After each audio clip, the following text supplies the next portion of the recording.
বঙাইগাঁও জিলা NSUI উদ্যোগত মানিকপুৰ আঞ্চলিক মহাবিদ্যালয়, ৰাজীৱ গান্ধী মহাবিদ্যালয়, বৰপেটা বঙাইগাঁও মহাবিদ্যালয়, মহাত্মা গান্ধী মহাবিদ্যালয়ৰ NSUI গোটৰ সহযোগত আজি অভয়াপুৰী মহাবিদ্যালয়ত নতুনকৈ নাম ভৰ্তি কৰা ছাত্ৰ-ছাত্ৰীৰ মাজত কলম বিতৰণ কৰি শুভেচ্ছা জ্ঞাপনৰ এক কাৰ্যসূচী লোৱা হয়।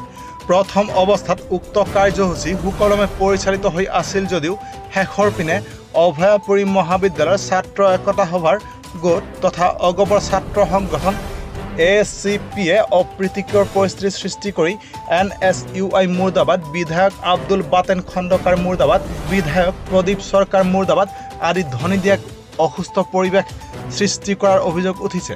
উক্ত ঘটনাক লৈ বৰপেটা বঙাইগাঁও মহাবিদ্যালয়ৰ সাধাৰণ সম্পাদক, ৰাজীৱ গান্ধী মহাবিদ্যালয়ৰ সাধাৰণ সম্পাদক, মহাত্মা গান্ধী মহাবিদ্যালয়ৰ সাধাৰণ সম্পাদক আৰু মানিকপুৰ আঞ্চলিক মহাবিদ্যালয়ৰ সাধাৰণ সম্পাদকৰ লগতে ছাত্ৰ একতা সভাৰ আন সদস্যসকলে আজি মানিকপুৰ আঞ্চলিক মহাবিদ্যালয়ৰ সন্মুখত প্ৰতিক্ৰিয়া প্ৰকাশ কৰে আৰু অভয়াপুৰী মহাবিদ্যালয়ৰ অধ্যক্ষক এই ঘটনাৰ লগত জড়িত ছাত্ৰসকলৰ বিৰুদ্ধে ব্যৱস্থা গ্ৰহণৰ দাবী উত্থাপন কৰে।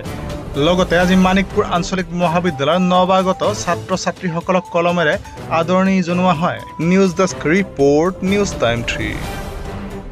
আমি যেটো অভয়াপুৰী কলেজত আমি গৈছিলোঁ, তাতে যেটো ঘটনা হ'ল, সাধাৰণ সম্পাদকে আমাৰ লগত যিখিনি ব্যৱহাৰ কৰিল সেইটো আমি তীব্ৰভাৱে নিন্দা জনাইছোঁ আৰু এই বিষয়ে মই অভয়াপুৰী মহাবিদ্যালয়ৰ অধ্যক্ষক বিহিত ব্যৱস্থা গ্ৰহণ কৰিবলৈ আহ্বান জনাইছোঁ।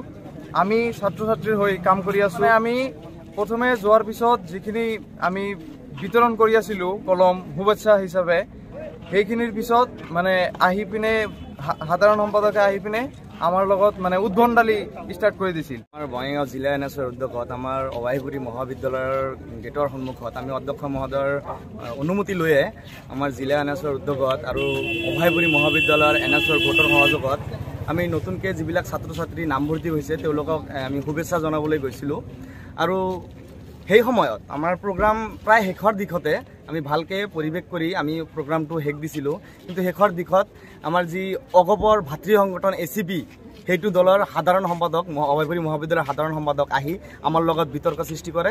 দুই এষাৰ কথা কোৱাৰ লগতে তেওঁ ৰাজনৈতিক কথা মাজত সোমাই দিলে আৰু আমালোকৰ লগত বিতৰ্ক কৰিবলৈ চেষ্টা কৰিলে। কিন্তু আমাৰ NSUI কেতিয়াও বিতৰ্ক নকৰে, কেৱল আমাৰ NSUI ছাত্ৰৰ হৈ মাত মাতি আহিছে আৰু ভৱিষ্যত জীৱনত ছাত্ৰই হৈ মাত মাতি যাব।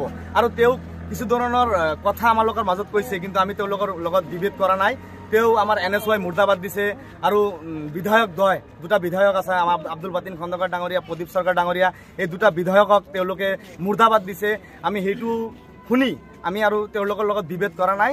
সেইটো অৱস্থাতে আমাৰ বঙাইগাঁও জিলা NSUIৰ প্ৰাক্তন সভাপতি আছিল মিৰাজুল ইছলাম ডাঙৰীয়া আৰু আমাৰ যিসকল NSUIৰ কৰ্মীসকল আছিল, আমি সকলোৱে মিলি আমাৰ অভয়াপুৰী মহাবিদ্যালয়ৰ অধ্যক্ষ মহোদয়ৰ ওচৰত যাওঁ আৰু এই কথাষাৰ জনাওঁ যে ছাৰ এনেকুৱা কথা আপোনালোকৰ মহাবিদ্যালয়ৰ সাধাৰণ সম্পাদকে এনে ধৰণৰ ব্যৱহাৰ কৰিলে, এইটো মহাবিদ্যালয়ৰ সাধাৰণ সম্পাদকৰ ব্যৱহাৰ নেকি? আমি আজি 4-5টা মহাবিদ্যালয়ৰ সাধাৰণ সম্পাদক সভাপতি একলগত হৈছোঁ আৰু এইখন বঙাইগাঁও জিলাত আৰু বহুতো মহাবিদ্যালয় আছে।